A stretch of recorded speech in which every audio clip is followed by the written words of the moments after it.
राधे राधे दोस्तों, जय श्री हरि। तो चलिए आइए सुनते हैं कार्तिक मास महात्म्य अध्याय 11 की कथा। एक बार राजा पृथु ने नारद जी से कहा, हे महर्षि, कार्तिक मास का महात्म्य तो आपने बहुत बार बताया, परंतु कृपया कर कोई ऐसी कथा बताइए जिससे यह स्पष्ट हो कि केवल कार्तिक मास के पुण्य से भी बड़े से बड़ा पापी उद्धार पा सकता है। नारद जी मुस्कुराए और बोले, हे राजन, सुनो, मैं तुम्हें एक अद्भुत कथा सुनाता हूँ। यह कथा अवंतीपुरी की है, जहाँ एक धर्मपरायण ब्राह्मण रहा करता था, जिसका नाम था धर्मदत्त।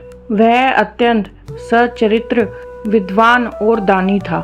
वे शास्त्रों में निपुण, अतिथि सेवक और भगवान विष्णु का अनन्य भक्त था। वह सदैव गायत्री जप, संध्या, ब्राह्मण सेवा और कार्तिक मास में दीपदान करता था। परंतु उसके भाग्य से उसे एक ही पुत्र हुआ, जिसका नाम था शर्मिष्ठ। यह पुत्र अपने पिता से बिल्कुल विपरीत स्वभाव वाला था। पापी, चोर, दुराचारी, झूठा और माता पिता का अपमान करने वाला। धर्मदत्त अपने पुत्र के पाप कर्मों से बहुत दुखी रहता था। वह प्रतिदिन उसे समझाता, बेटा, मनुष्य जन्म दुर्लभ है, पाप छोड़कर धर्म का आचरण करो। कार्तिक मास में भगवान विष्णु का पूजन और दीपदान करो, यही जीवन का सच्चा लाभ है। परंतु वह दुष्ट पुत्र हंसता और कहता, ये सब वृद्धों की बातें हैं, मैं ऐसे कर्म नहीं करता। समय बीतता गया। फिर एक वर्ष कार्तिक मास आया। धर्मदत्त ने स्नान, व्रत, दीपदान और हरिनाम संकीर्तन शुरू किया। वह प्रतिदिन गंगा में स्नान कर मंदिरों में दीप जलाता, तुलसी की पूजा करता और विष्णु सहस्त्र नाम का पाठ करता। एक दिन वह स्नान के बाद पूजा में मग्न था। उसी समय उसका पापी पुत्र चोरी करने गया। लोगों ने उसे पकड़ लिया और मारा और वहीं उसकी मृत्यु हो गई। जैसे ही वह मरा, भयानक यमदूत आए और उसकी आत्मा को पकड़कर ले जाने लगे। वह भय से कांप उठा और चीखने लगा। उसी समय वहां भगवान विष्णु के पार्षद तेजोमय रूप में प्रकट हुए।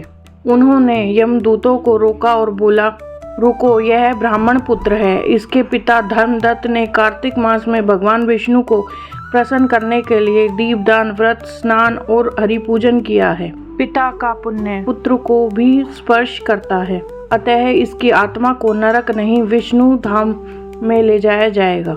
यमदूतों ने विरोध किया। यह तो चोर, दुष्ट और नास्तिक था, इसे स्वर्ग का अधिकारी कैसे कहा जा सकता है। विष्णु दूत बोले, हे यमदूतों, कार्तिक मास में किए गए एक दीपदान का भी अपार फल होता है। धर्मदत्त ने असंख्य दीप जलाए हैं और विष्णु भक्ति की है।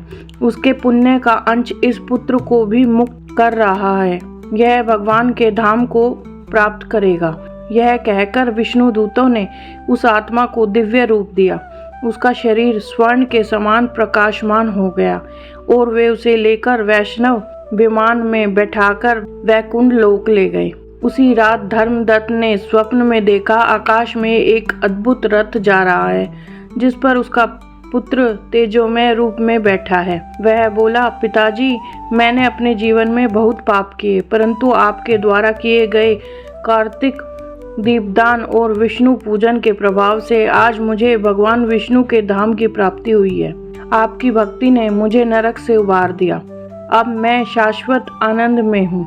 यह कहकर वह आकाश मार्ग से अदृश्य हो गया। यह देखकर धर्मदत्त ब्राह्मण रोने लगा, पर यह आंसू दुख के नहीं, आनंद के थे।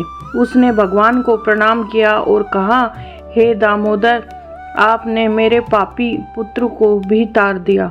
जो आपका नाम लेता है वह कभी दुख नहीं पाता। उस दिन से वह और अधिक भक्ति करने लगा। वह कार्तिक मास का प्रचार करता और सबको दीपदान करने के लिए प्रेरित करता। नारद जी बोले, हे राजन, यही कार्तिक मास का प्रभाव है। जो मनुष्य इस मास में दीपदान करता है वह अपने कुल को तार देता है। पिता के पुण्य से पुत्र और पुत्र के पुण्य से पिता, दोनों को मोक्ष प्राप्त होता है। आपको मेरी ये वीडियो कैसी लगी कमेंट करके ज़रूर बताएं। साथ ही मेरी वीडियो को लाइक कीजिए और मेरे चैनल को सब्सक्राइब कीजिए। धन्यवाद। राधे राधे। जय श्री हरि।